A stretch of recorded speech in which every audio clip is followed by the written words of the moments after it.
Ito ang tamang pagdadasal. Sa 7 ni Mateo. Basa.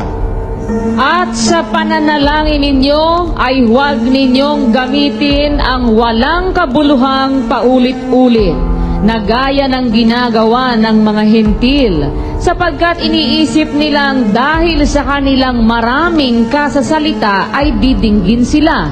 Huwag nga kayong magsigaya sa kanila, sapagkat talastas ng inyong Ama ang mga bagay na inyong kinakailangan bago ninyo hingin sa Kanya. Manalangin kayo. Magsidalangin nga kayo ng ganito. Ama namin. Ama namin na nasa langit ka, sambahin nawa ang pangalan mo.